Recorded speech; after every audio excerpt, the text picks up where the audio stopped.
আবুৱাৰ মহিলাৰ যি উদ্যোগত যি ৰাভা দিৱস পাতিছে তেখেতলোক দেউতাই কইলাবাৰী হাটখোলাৰ তিনিখন গাঁৱৰ যি মহিলাসকলে ৰাভা দিৱসৰ প্ৰতিক্ষেপ লৈ ইমান সুন্দৰকৈ দিনটো পাৰ কৰাৰ কাৰণে তেখেতলোকক মহিলাসকলক শ্ৰদ্ধাভাজনীকো জয় জয়তে দেউতাই হাটখোলা কইলাবাৰী মহিলা মঞ্চৰ তৰফৰ পৰা আপোনালৈ ভক্তিভৰা প্ৰণিপাত আৰু সাদৰ সম্ভাষণ জ্ঞাপন কৰিলোঁ।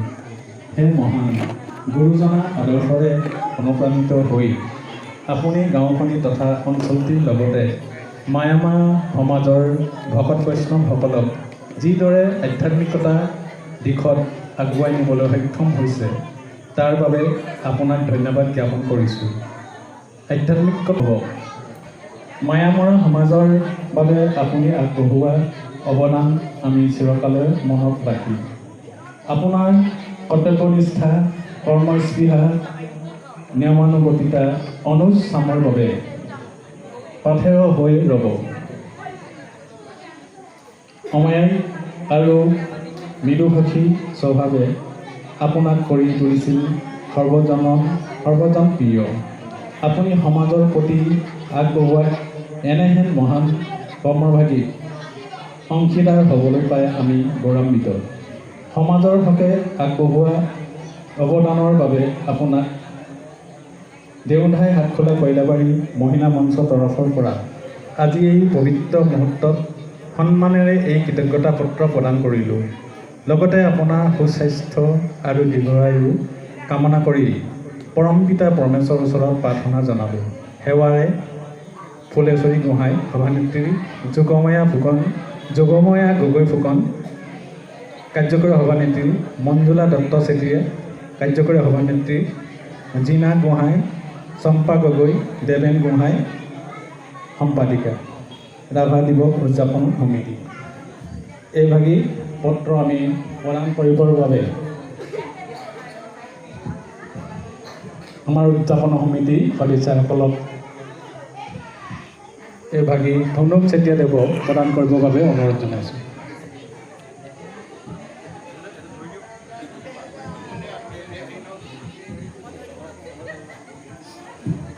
এয়া মঞ্চত আমি মহিলা সমিতিৰ তৰফৰ পৰা তেখেতক কৃতজ্ঞতা পত্ৰ লগতে এভাগী চেলেঙেৰে তেখেতক আমি সেৱা জনাব বিচাৰিছোঁ আৰু তেখেতৰ দীৰ্ঘায়ু কামনা কৰিছোঁ। আমি ধন্যবাদ জ্ঞাপন কৰিছোঁ। এইবাৰ আমি মোৰ মনত আছে বহুত কষ্ট কৰি এই নামঘৰটি এই নাট্য মন্দিৰটি তেখেতেই একালৰ এজন মহান ব্যক্তি হৈ কৰ্ম ক্ষেত্ৰত আগবঢ়াইছিল। মই তেখেতক পুনৰবাৰ ধন্যবাদ জ্ঞাপন কৰিছোঁ আৰু তেখেততে আৰু কৃতজ্ঞতা পত্ৰ তেখেতক আমি অৰ্পণ কৰিব বিচাৰিছোঁ। সকলোৱে শ্ৰদ্ধাৰ সন্মানীয় ব্যক্তি আমি তেখেতৰ আশীষ সকলোৱে হৃদয়ধাৰ্য কৰিছোঁ। এয়া ধৰ্মেশ্বৰ চেতিয়া সকলোৱে আমাৰ সন্মানীয় শ্ৰদ্ধাৰ ব্যক্তি আমি তেখেতৰ আশীষ হৃদয়ত লৈছোঁ আৰু ধন্যবাদ জ্ঞাপন কৰিছোঁ। সন্মানীয় শ্ৰদ্ধাৰ ব্যক্তি ৰাজৰ ফুকন পৰা আমি আশীষ হৃদয়ত লৈছোঁ আৰু তেখেতৰ সেৱা জনাইছোঁ। ইয়াৰ পাছতে আমি ধন্যবাদ জ্ঞাপন কৰিছোঁ। কৃতজ্ঞতা পত্ৰ প্ৰদান কৰিব বিচাৰিছোঁ। সকলোৱে শ্ৰদ্ধাৰ সন্মানীয় আমি তেখেতৰ আশীষ হৃদয়ত লৈছোঁ। আমি পুনৰবাৰ তেখেতৰ সেৱা জনাইছোঁ আৰু আমি ধন্যবাদ জ্ঞাপন কৰিছোঁ। আমি অৰ্পণ কৰিব বিচাৰিছোঁ। আমি ধন্যবাদ জ্ঞাপন কৰিছোঁ। তেখেতৰ আশীষ আমি হৃদয়ত লৈছোঁ। ইতিমধ্যে আমাৰ আমি ইতিমধ্যে এজনে দুই এষাৰ বক্তব্য ৰাখিবৰ বাবে আমি তেখেতলোকক জনগণৰ অসমৰ ৰাইজৰ কাৰণে ৰাভা দিৱসটো অতি গুৰুত্বপূৰ্ণ দিন। এই দিনটোত আজি অসমৰ চুকে কোণে ৰাভাৰ বিশ্বভাষী সভাৰ মূল গুণানুকীৰ্তন কৰি বিভিন্ন সভা সমিতি পাতি যি আনন্দ উৎসৱ কৰিছে আৰু গুৰুজন আৰু সেই কবিজন কবি নহয়, তেখেত এখন যোদ্ধা আছিলে, তেখেত মহান ব্যক্তি আছিলে, তেখেতে এনে ত্যাগী ব্যক্তি আছিল। তেখেত জমিদাৰৰ পুতেক আছিলে, জমিদাৰ, আৰু তেখেতে সেই সময়ত গোটেই মাটি সম্পত্তি ৰাইজক বিলাই দিছিলে, ৰাইজক দুখীয়া কৃষকক বিলাই দিছিলে।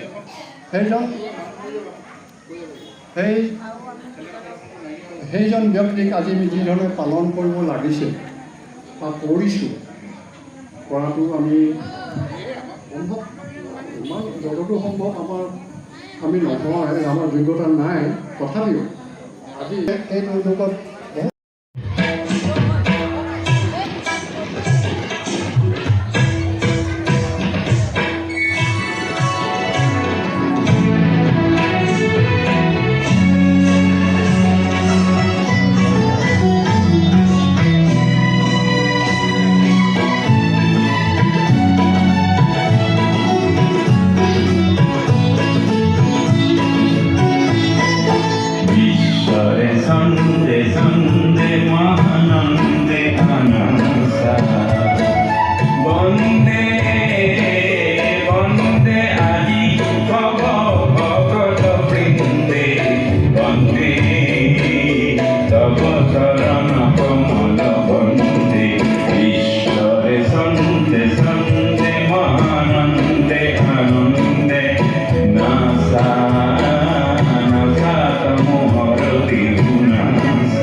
অভিকা গগৈ।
আমি কংকনা গোহাঁই উজ্জ্বল ভৱিষ্যত কামনা কৰিছোঁ।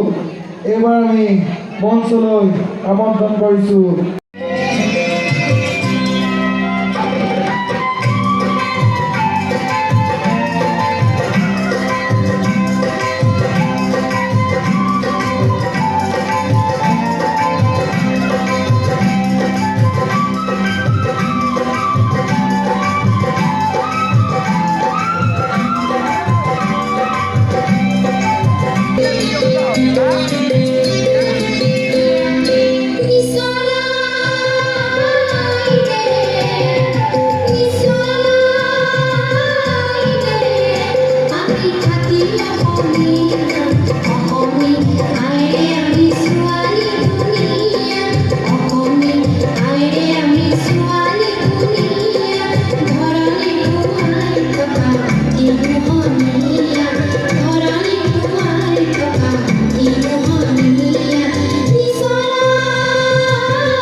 শইকীয়া ধন্যবাদ।